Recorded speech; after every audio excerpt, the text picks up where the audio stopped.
It was never designed for glory.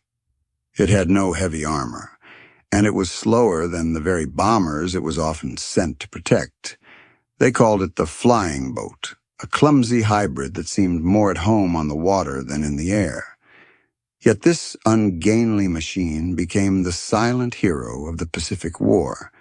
It was the eye that spotted an enemy fleet at Midway, the phantom that haunted Japanese supply lines by night, and the angel that plucked downed airmen from the sea.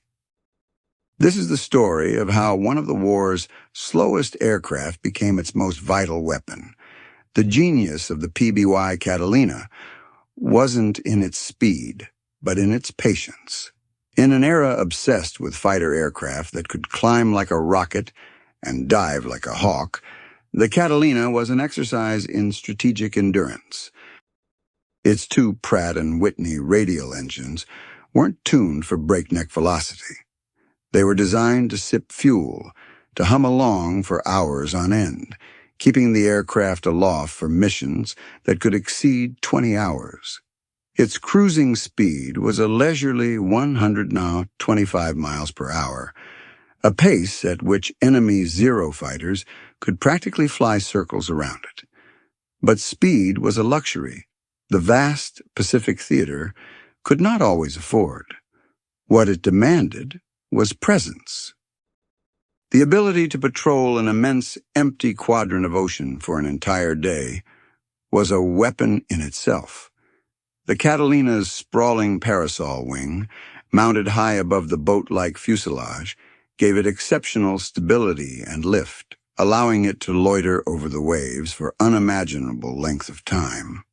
Its range of over 2,500 miles meant that it could launch from a remote atoll, sweep an area the size of a small country, and return with vital intelligence. This was the true currency of the Pacific War, information. In the featureless blue expanse, a fleet was invisible until it was found. To know the enemy's location was to hold the keys to victory. And in the spring of 1942, the fate of the entire war hung on finding a Japanese fleet of overwhelming power.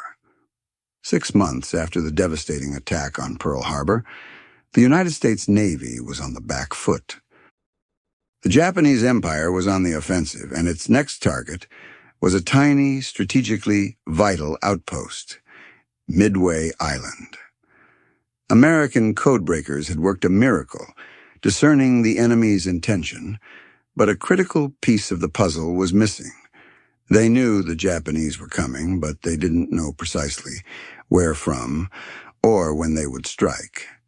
The American carriers, outnumbered and outgunned, lay in ambush, waiting for the signal that would tell them where to fight. That signal had to come from the sky, and the eyes in the sky belonged to the lumbering Catalinas. On the morning of June 4th, 1942, a flight of PBYs lifted off from Midway's lagoon before dawn.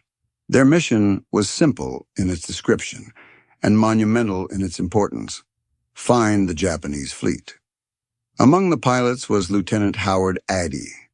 For hours, his flight was a study in monotony. The crew scanned the endless horizon, their eyes straining against the glare of the sun on the water. The rhythmic drone of the engines was the only sound, a constant reminder of their isolation, hundreds of miles from the nearest land. They were at the very edge of their search pattern, the fuel gauges creeping towards the point of no return.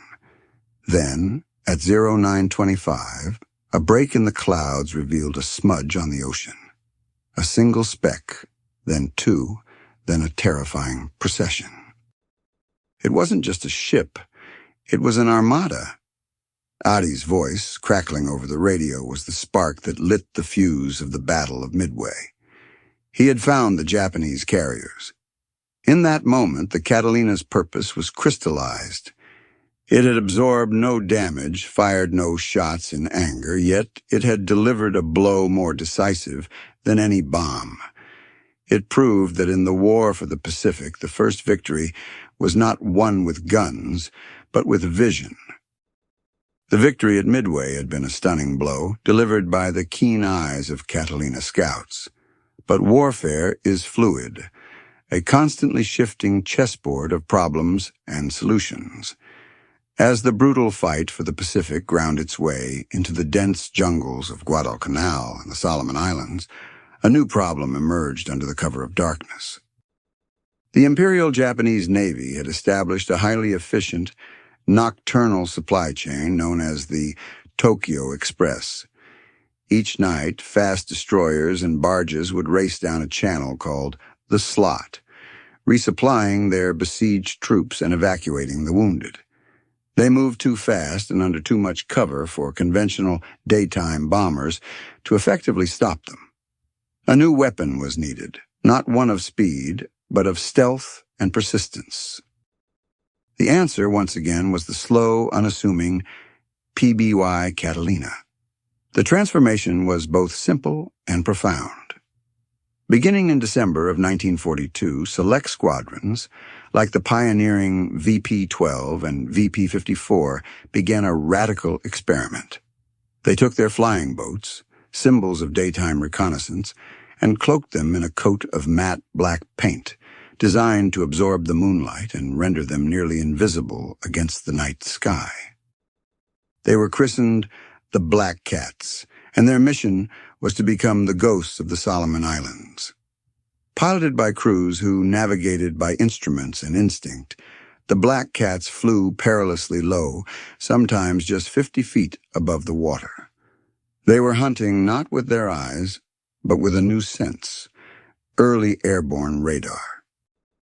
This revolutionary technology allowed them to detect the steel hulls of Japanese ships in the pitch black, turning the vast, dark ocean from a hiding place into a hunting ground. The tactics, pioneered by men like Lieutenant Commander Clarence Taff, were a form of psychological warfare. A lone black cat would appear out of nowhere, its engines a sudden, terrifying roar in the quiet night. It would drop a string of bombs or torpedoes, not always aiming for a catastrophic kill, but to harass, to disrupt, to sow chaos. They would strafe barges, attack destroyers, and mine the narrow channels, forcing the Tokyo Express to run a gauntlet of unseen threats. For the Japanese sailors, it was a waking nightmare. They never knew when or where the next attack would come from. The constant threat frayed their nerves and slowed the vital flow of supplies to a trickle. A single, slow-flying PBY, costing a fraction of a warship, could effectively paralyze an entire naval operation. The aircraft's legendary endurance was key. A Black Cat crew could patrol the slot for an entire night, a spectral presence that never left. They would linger for hours, a patient predator, waiting for the perfect moment to strike. They transformed the Catalina from a passive observer into an active menace. The flying boat, once a symbol of patient vigilance, had learned to hunt in the dark, proving that its value was not just in what it could see, but in what it could make the enemy fear. It was a new chapter, written in the ink of night, for the war's most versatile aircraft. While the Black Cats were mastering the art of nocturnal warfare, the Pacific theater was giving birth to a different kind of terror during the day. For every pilot and aircrew member flying missions hundreds of miles over enemy territory, the greatest fear wasn't always a Japanese Zero on their tail. It was the vast, indifferent emptiness of the ocean below. To be shot down was to face a grim fate, adrift in a life raft, exposed to the elements with dwindling hope of rescue. The Pacific, the very ocean the Catalina was designed to patrol, had become a liquid graveyard. In response to this crisis, the PBY was called to serve yet another, perhaps its most noble, purpose. It was to become the premier air-sea rescue platform of the war, the guardian angel for downed airmen. These dedicated rescue missions were codenamed Dumbo, a gentle, almost comical name for a task that demanded incredible courage, the theory was simple. A flying boat could land on water, retrieve survivors, and take off again. The reality was one of the most dangerous assignments in the Pacific. A Catalina was a fragile aircraft, with a thin aluminum hull never intended to withstand the pounding of open ocean swells. A successful landing in anything but the calmest seas was a testament to the pilot's skill and nerve. Once on the water, the PBY became a sitting duck, immobile and vulnerable to any enemy aircraft or shore battery that might be in range. The crews of these Dumbo missions flew unarmed into the heart of danger, their only mission to save lives. The heroism displayed was legendary. On February 15, 1944, Lieutenant Nathan Gordon was piloting his Catalina on a rescue patrol when he received word of a ditched B-25 bomber crew in the water, directly under the fire of Japanese shore installations. Without hesitation, Gordon flew into the hornet's nest. He landed his PBY amidst a hail of enemy shells, the water around him erupting from explosions. He taxied his fragile aircraft to pick up the first group of survivors, took off under fire, and then, learning more men were still in the water, he turned around and went back. He landed a second and then a third time, each landing more perilous than the last, until all 15 downed airmen were safely aboard his crowded aircraft. For this incredible act of bravery, Lieutenant Gordon was awarded the Medal of Honor. His story was just one among hundreds. Famous aces and ordinary crewmen alike owed their lives to the Dumbo crews. When World War I hero Captain Eddie Rickenbacker and his crew were lost at sea for weeks, it was a Catalina that finally spotted and rescued them. This single mission captured the imagination of the American public and cemented the PBY's reputation as a lifeline. For the thousands of young men flying into combat, the knowledge that a Dumbo was on station, listening for their call, was an incalculable boost to morale. The lumbering flying boat had evolved once more. It was no longer just the eye that found the enemy or the phantom that stalked them, but the hand that reached down from the heavens to pull them back from the brink. The Catalina's adaptability was its defining characteristic, a trait born from its unique design. It was a machine that defied simple categorization. While the PBY-5 model was a pure flying boat, requiring a calm lagoon or harbor to operate, its successor, the PBY-5A, added another layer of extraordinary versatility: retractable landing gear. This amphibious capability was a game-changer. Suddenly, the Catalina was untethered from the water. It could take off from a crude island airstrip, fly hundreds of miles, land in the open sea to perform a rescue, and then return to a conventional airfield. This hybrid nature made it the perfect tool for the island-hopping campaign that defined the war in the Pacific. As Allied forces clawed their way across a chain of remote, undeveloped islands, the PBY-5A became an indispensable logistical asset. It could reach places that no other aircraft could. While engineers struggled to carve airstrips out of dense jungle, a Catalina could simply land in the nearest bay, delivering medical supplies, evacuating wounded soldiers, or transporting key personnel. It was a flying truck, an ambulance, and a taxi service all rolled into one, operating from makeshift forward bases that were often little more than a stretch of calm water and a few tents on the shore. This inherent flexibility made the aircraft a favorite among Allied nations. It saw service not just with the U.S. Navy, but with the Royal Air Force, who used it to hunt German U-boats in the frigid waters of the Atlantic. The Royal Australian Air Force deployed Catalinas to conduct long-range bombing and mining missions against Japanese outposts, from the Aleutian Islands to the Philippines. The aircraft's rugged, simple construction and the reliability of its Pratt & Whitney engines meant it could be maintained in the most primitive conditions, far from established support facilities. The Catalina's spacious fuselage, originally designed for crew comfort on long patrols, was easily reconfigured for a multitude of tasks. It could be stripped down to carry cargo, fitted with stretchers for medical evacuations, or packed with advanced electronic equipment.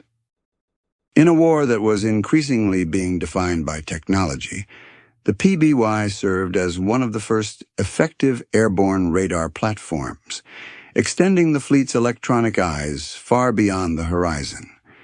It became a multi-tool in the Allied arsenal, its value measured not in speed or firepower, but in its sheer utility. Each mission, whether it was spotting a fleet, sinking a barge, rescuing a pilot, or delivering medicine, showcased an aircraft that punched far above its weight class. It was a testament to a design philosophy that prioritized endurance and flexibility over brute force. In the sprawling, disconnected battleground of the Pacific, the aircraft that could be anywhere and do anything was king, and the Catalina, the clumsy but capable flying boat, wore that crown with distinction, proving itself to be the ultimate jack-of-all-trades in a war that demanded nothing less. As the war drew to a close in 1945, the era of the flying boat was already beginning to wane. The jet age was dawning on the horizon, promising unprecedented speed and altitude. The long paved runways built across the Pacific Islands had diminished the need for aircraft that could land on water. The PBY Catalina, the hero of Midway, and the scourge of the Tokyo Express, was becoming a relic, a symbol of a slower, more deliberate kind of warfare.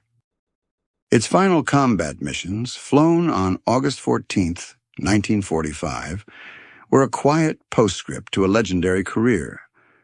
But the Catalina's legacy was not etched in the number of enemy planes shot down or ships sunk. Its true contribution was something far more fundamental, a lesson in the very nature of modern warfare. In the vast theater of the Pacific, the Catalina had proven time and again that intelligence was the most powerful weapon of all. The ability to see the enemy, to understand their movements, to deny them the cover of distance and darkness, this was the foundation upon which every major victory was built. The Catalina was the ultimate enabler. Its long-range patrols provided the information that allowed carrier fleets to strike with precision. Its nocturnal harassment missions crippled enemy logistics, making it easier for ground troops to advance. Its rescue operations preserved the most valuable asset of all, the lives of trained and experienced airmen. It was an aircraft that rarely fired the decisive shot, but it consistently made that decisive shot possible for others. More than any other single piece of equipment, the PBY Catalina defined the unique challenges and triumphs of the Pacific War. It was a conflict fought over unimaginable distances, where battles were won not just by the force of the blow, but by the certainty of where to land it. The unglamorous, slow-flying boat, with its remarkable endurance and its incredible versatility, was the perfect instrument for this new kind of war. After the war, thousands were sold as surplus, finding new life as firefighting water bombers, cargo haulers in remote regions, and even private recreational vehicles for wealthy adventurers. They continued to fly for decades, a testament to their rugged and reliable design. But their true glory will forever be tied to those desperate years between 1941 and 1945, when the fate of the world hung in the balance. The PBY Catalina stands as a quiet reminder that in the calculus of war, victory does not always go to the swift or the strong. Sometimes it belongs to the patient, the vigilant, and the versatile. It belongs to the eye in the sky that sees all, the phantom in the night that is never seen, and the guardian angel that is always there when needed most.